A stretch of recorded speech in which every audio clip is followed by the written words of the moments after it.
Let's take a look at Monday. There are 6 games on. We need to be really paying attention in head-to-head leagues, what we do day by day, little chunks, getting advantages. Let's stream guys in with Michael Bolton.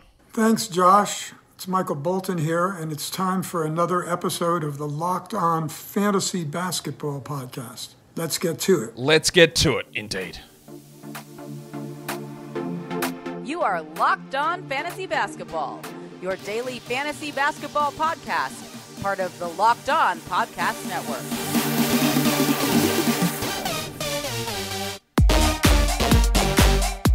Hello and welcome to the Locked On Fantasy Basketball Podcast, brought to you by Basketball Monster. My name is Josh Lloyd, and I remember the time that Madonna told somebody off at her concert for not standing up, and that person was in a wheelchair. I'm also the lead fantasy analyst at basketballmonster.com, and you can find me on Twitter as always, at redrock_bball, on TikTok, at redrock_bball, and on Instagram, at Locked On Fantasy Basketball. Today's episode is brought to you by Nissan.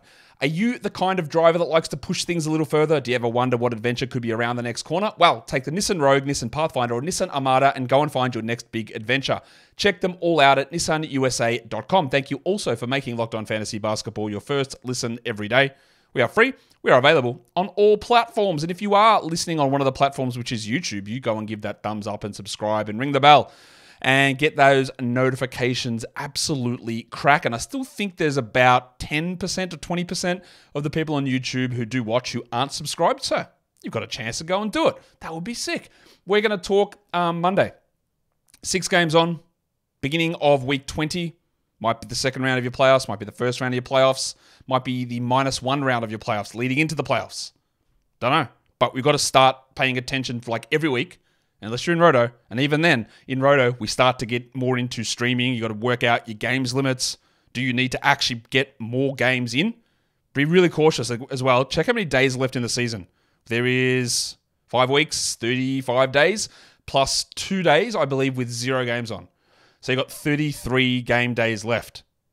If you are very far behind in Roto, you can't be more than that behind.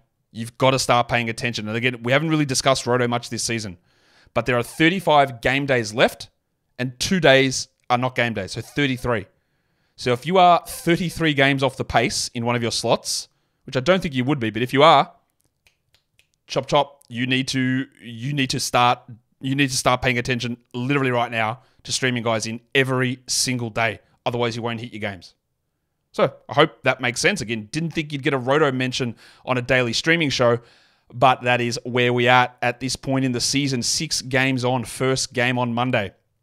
Back to regular time. The Hornets and the Pistons. The Hornets play 4 games. They go Monday, Wednesday, Friday, and Saturday. They also only play 2 the following week. We've been talking about this 2-game week for a long time. Someone yesterday said, Josh never once mentioned all off-season that the Wolves or the Lakers had a 2-game playoff week. I mean, I did, but whatever. And I've also mentioned many times that both the Hornets and the Mavericks have a 2-game week in week 21 coming up next week. So be prepared. But they've got 4 this week, the Hornets, and we love it. The Pistons have 4. Monday, Wednesday, Friday, Sunday, and they have 4 the following week. Big schedule for them. So Cody Martin is out. Seth Curry is out.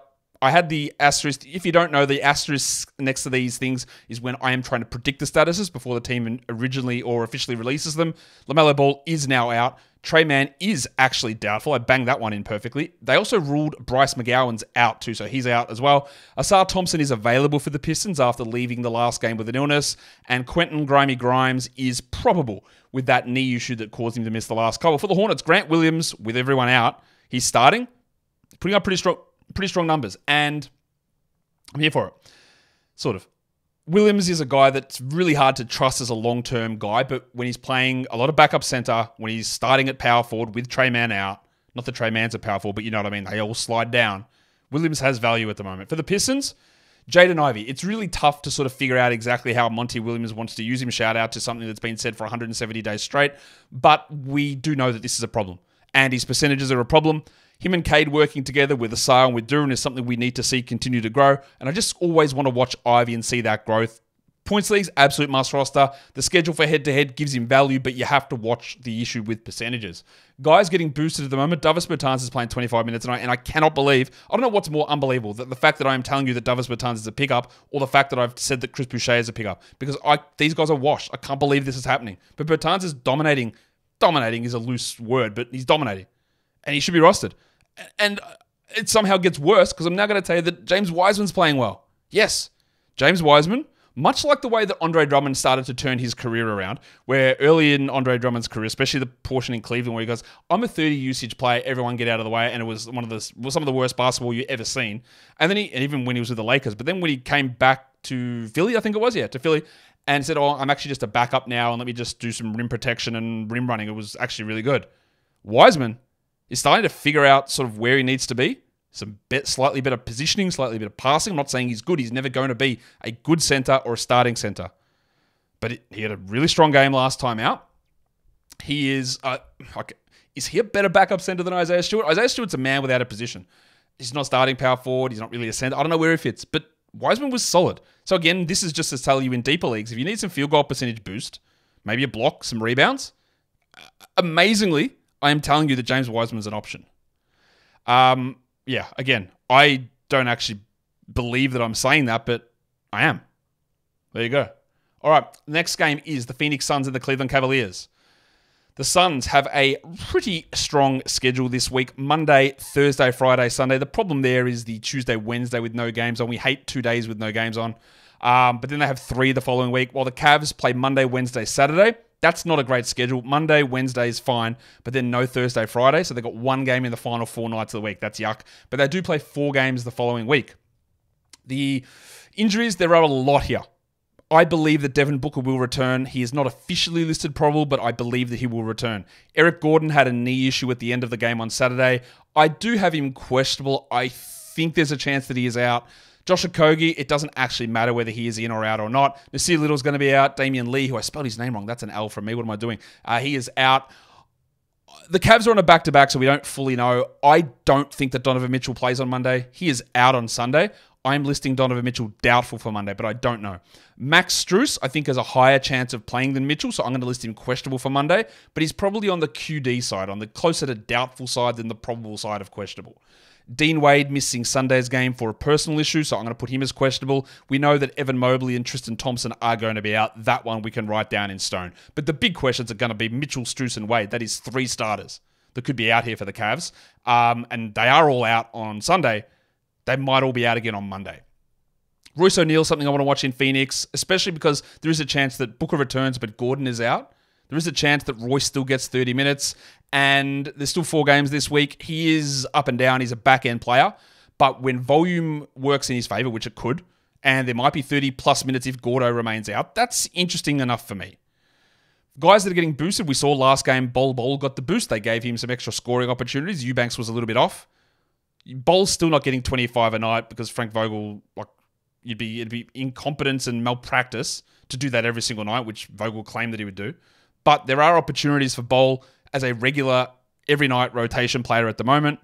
The problem is 10 or 15 minutes, but there's at least that boost there. While Isaac Okoro is going to have a boost irrespective of who plays. So is Karis LeVert, honestly. But it could be huge. If there's no Mitchell, there's no Strus, there's no Wade, there's no Mobley, you're going to have big minutes for Okoro, big opportunities for Slam and Sammy Merrill, big opportunities for George Niang as well. A great large number of players who could really step up there for the Cavs, depending on injury statuses. Today's episode is brought to you by Nissan. Are you the kind of driver that likes to push things a little bit further? Do you ever wonder what adventure could be around the next corner? Because our friends at Nissan have a lineup of SUVs with the capabilities to take your adventure to the next level. It's the 2024 Nissan Rogue, which is perfect for city drives and great escapes. It's got class-exclusive Google built in that is your always updating assistant to call on for almost anything. You don't have to worry about waiting for your phone to connect. In fact, you don't have to connect your phone at all because Google Assistant, Google Maps, and Google Play Store are built right into the 12.3-inch touchscreen HD infotainment system. The 2024 Rogue is the perfect mid-size crossover for your next adventure. Nissan's incredible lineup also includes the 2024 Nissan Armada. It will change what you expect from a full-size SUV. Picture a rugged 4x4 that can seat up to 8 in first-class luxury and style. Tow bigger and explore further in the 2024 Nissan Armada. Take the Nissan Rogue, Nissan Pathfinder, or the Nissan Armada and go and find your next big adventure. Shop at nissanusa.com. Okay, let's go to the next games. Only 2 of them done in that little segment. That was pretty long. Next one is the Warriors and the Spurs. We just saw this game on Saturday, and the Spurs, without their best 2 players, won. So they're up again here against Golden State. The Warriors, only a 3-game week. At least those 3 games are in the first 6 nights, so it's not that spread out. They go Monday, Wednesday, Saturday, and they have 4 the following week. The Spurs, one of 2 teams to have a Monday, Tuesday back-to-back, so they go Monday, Tuesday, and then it's Friday, Sunday, and then leaning into 3 games the week after. Steph's going to be out almost definitely in this one. Gary Payton missed the last game with illness, so I'm going to put him questionable. The expectation is from Greg Popovich that both Victor Wembanyama and Devin Vassell will return for this one. Wemby's missed the last 2. Vassell missed the last one. There's no word on whether they play both the Monday and Tuesday, but the expectation is that both of them are available on Monday. Chetty Osman's going to miss a few games with his ankle sprain. For the Warriors, they started in the last game, Trace Jackson-Davis at center. They abandoned that at halftime. They went with Klay Thompson over Trace, but what do they do here? Does Trace get the start again, or does it even matter? Because Dario Saric and Kevon Looney have been excised from the rotation. So it's basically Draymond and Jackson Davis playing center, which, honestly, is correct. That's what they should do. Took a while to get here, but that's what they're doing.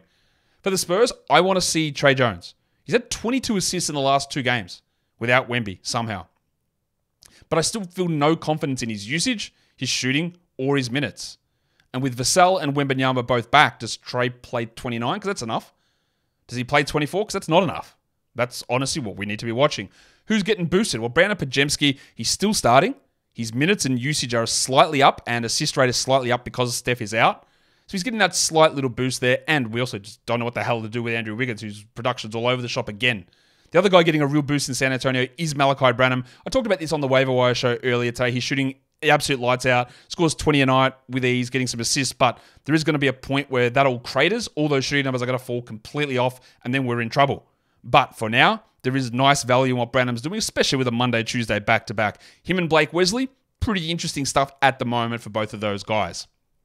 And I'm excited to see where it goes. The next game is Dallas taking on Chicago. The Mavericks have 4 games this week. Really nice schedule. Monday, Wednesday, Thursday, Sunday, leading into a putrid 2-game week after that. The Bulls have 4 this week as well. It's slightly better than Dallas's. It's Monday, Wednesday, Thursday, Saturday. So 4 games in the first 6 nights, and they lead into 3 the following week. And at the moment, there's only one bloke that's on the injury report, and that is Derek Lively. He is questionable. He missed the last game for the Mavericks with for personal reasons. We don't have that update just yet on whether he is going to return or not. So we need to watch Daniel Gafford. Now, there's a lot to say that's positive about Gafford's last 2 games. Double-doubles, blocks, has made 19 field goals in a row, so just never misses. But even with no Lively, he played 24 minutes. Last game, the one before that, when Lively played and then got hurt at the end, Gafford played 21 minutes. And I think Gafford probably needs 23 or 24 to be a must-roster 12. I don't mind adding him. He's fine. There's 4 games. It's really nice. But the fact that Lively was out and you still didn't get to 29, 28 makes me think we're still going to run the 3-center Jason Kiddness of it. But Gafford's starting, so upside is there. The big avocado, Andre Drummond, they are using him exclusively as Vooch's backup again, so we just watch that. Will it change against Dallas? Almost certainly not, but we need to see that. Who's getting boosted? What Derek Jones is, because he's into the starting lineup. He had 4 steals last game. He's not a big minutes guy. So we're talking about 3 centers in that mix. We've got 3 small forwards in the mix as well. Derek Jones, Josh Green, and Dante Exum. And no one can really stand out and get enough minutes. They've also pushed Tim Hardaway to like a 15-minute-a-night player at the moment because his shooting's been horrible, although it wasn't bad last game. The other guy obviously getting boosted is Alex Caruso. No Zach LaVine, no Pat Williams. Him and Ayo Dosunmu are just must-roster players. I think we're well aware of that by now. I bloody hope we are anyway.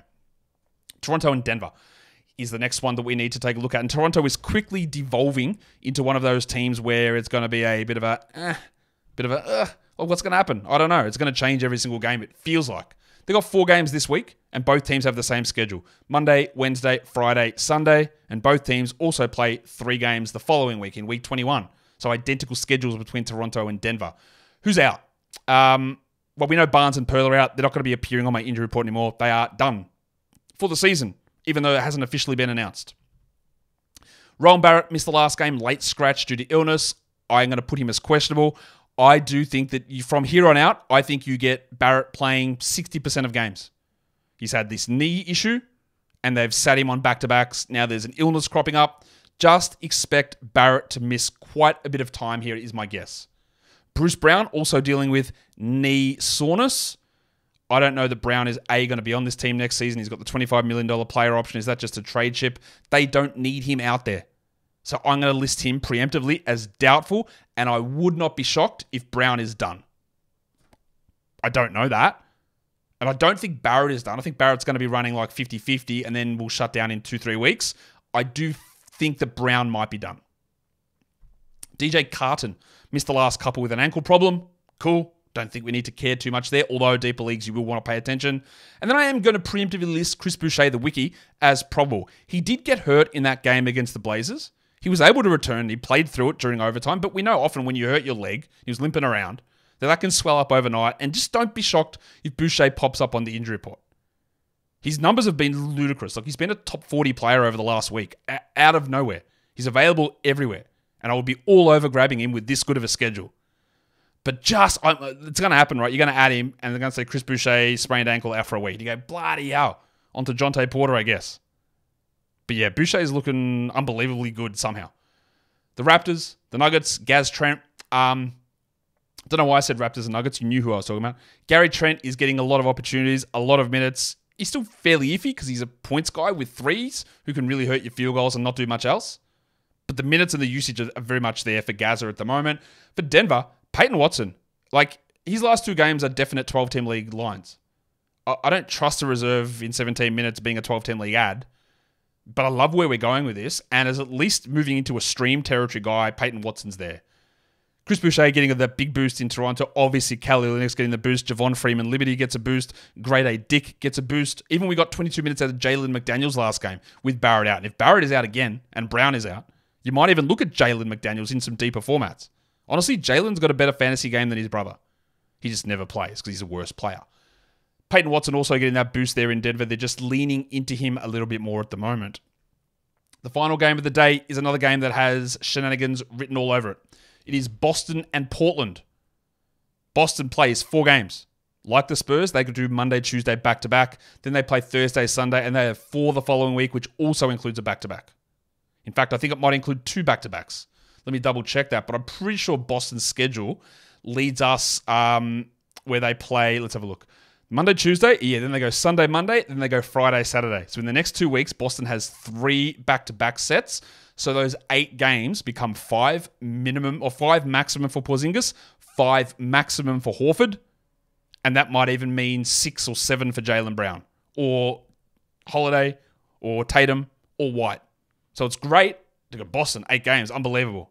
Yeah, nah. Portland's got 4 games this week, and it's a really nice 4. It's Monday, Wednesday, Thursday, Saturday, and they've got 4 the following week. But of course, who knows who's going to play? I don't. DeAndre Ayton returned last game. Jeremy Grant's dealing with hamstring soreness. Is Simons going to play all the way through this? I don't know. I honestly don't know. Kristaps Porzingis missed the game on Saturday.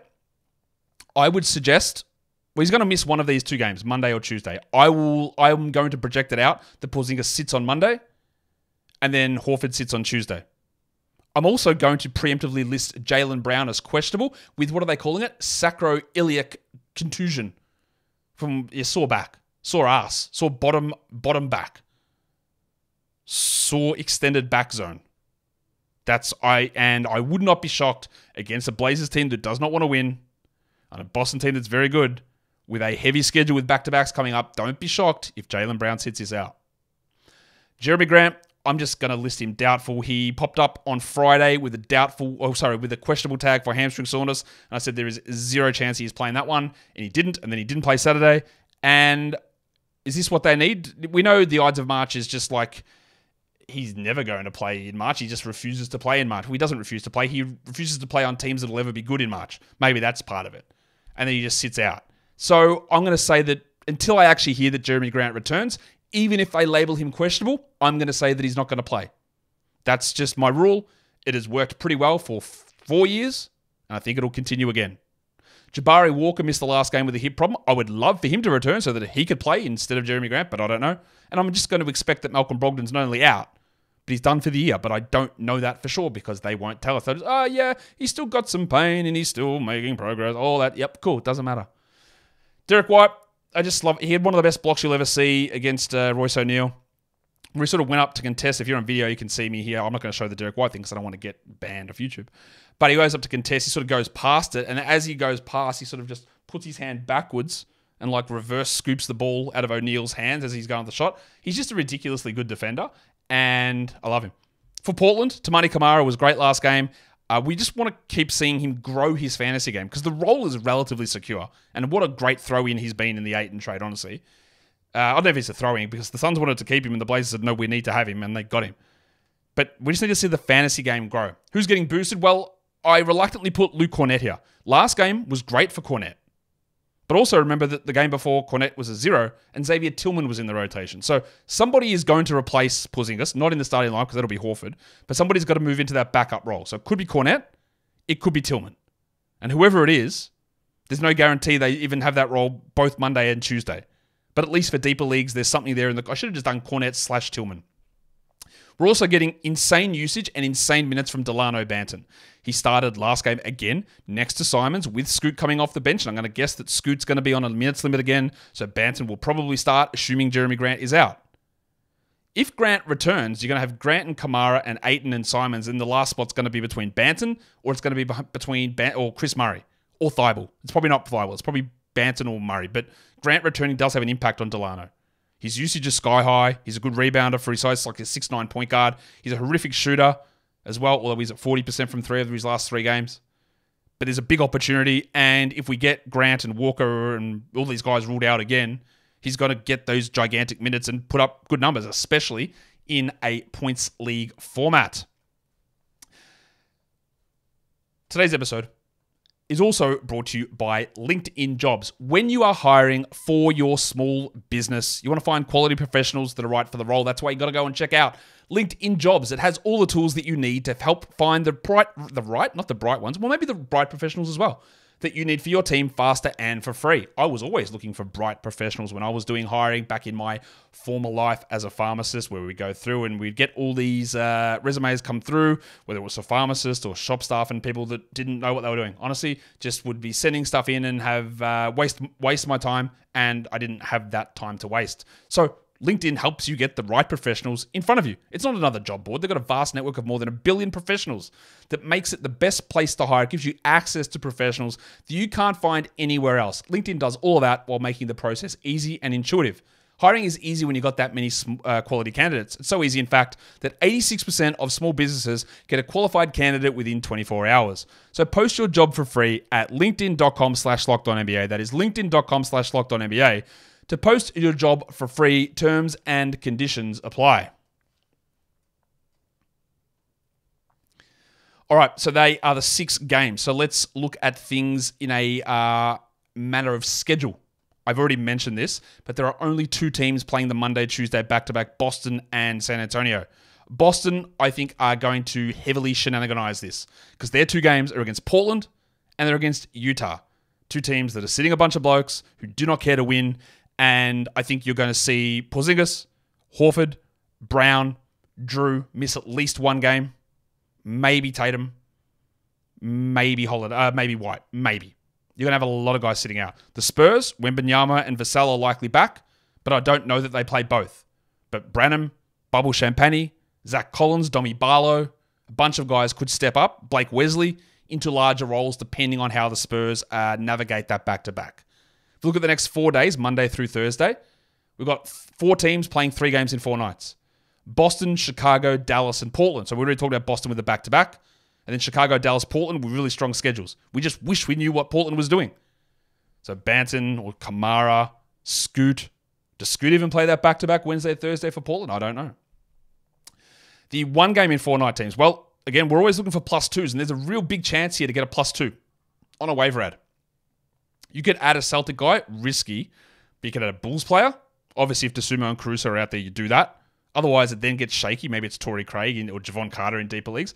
The one we really want to look at is Dallas. It's Josh Green, it's Dante Exum, it's Derek Jones, it's Dan Gafford, it's Derek Lively if he plays, or it's a million guys in Portland. Chris Murray, Dwop Reith if Ayton even plays these games, Jabari Walker if he plays, Delano Banton, Scooter Henderson. And then Atlanta, Brooklyn, Lakers, Heat, Wolves, Pelicans, Magic, and Jazz have one game in the next 4 nights. So you've got a fringe Bruno Fernando, a Dorian Finney-Smith. You've got a Jaime Jaquez, a Kyle Anderson, who might not even play on Sunday, which ruins his value. You can drop those guys to get +2 by adding someone from those other 4 teams. If we stretch it out to 6 nights, that's Monday through Saturday. Charlotte, Chicago, and Portland. All 4 of their games are done by Saturday. Really good value to get those numbers crunched in. And then there are 7 teams that play only 2 games in 6 nights. Atlanta, Brooklyn, the Lakers, the Heat, the Bucks, the Wolves, and the Magic. Now, we know that the Lakers and the Wolves only have 2 games total, so that means that Atlanta, Brooklyn, Milwaukee, Miami, and Orlando have the game on Sunday to round out their week. But only 2 games in the first 6 nights does mean that you can get that advantage by adding somebody else in. If we go to the next 8 days, there's no one playing a 5 in 7, right? If we go to the next 8 days, Boston, Chicago, Detroit, and Portland play 5 games in 8 nights. That's why I talk about Boston. They're going to sit guys. Heavy schedule. Heavy. Chicago, Detroit, Portland, some real value in those players. And then you compare and contrast to the teams that only have 3 games. And there are 8 of those. Brooklyn, Houston, the Lakers, the Bucks, the Wolves, the Pelicans, the Thunder, and the Magic have 3 games in 8 nights. Again, I would like to get more than +2 over 8 nights. I'd like to get +2 in 6 nights if possible. But if you're looking for a +2 boost here, this is how you can do it. Let's go back to Monday. For a Yahoo Points League, who do we stream in? Karis LeVert, there's so many opportunities for his value to rise. Well, he could get hurt as well. But Mitchell, Strus, Wade, they could all be out. So there's a big opportunity here for Dracarys. I'm going to put Delano Banton there, but that is me assuming that Jeremy Grant is out and Malcolm Brogdon is out. And that Scoot's on a minutes limit. I think they're fair assumptions, but it might not work. I've got Trace Jackson-Davis there. Even if he starts or doesn't start, I think it's okay because I don't think Looney and Šarić are going to play. I've got Vasily Micic there. We already know those guys are out for Charlotte. Scooter Henderson's there. And Grant Williams, again, going to get another start with pretty big minutes with a lot of those players on the sidelines. ESPN points is relatively similar. We've got LeVert, Banton, Jackson-Davis, and Micic, but Isaac Okoro steps up there. And I have put Al Horford, but I don't know that Horford plays. He will play either Monday or Tuesday, and I don't know which one. So you can figure this out once they announce it.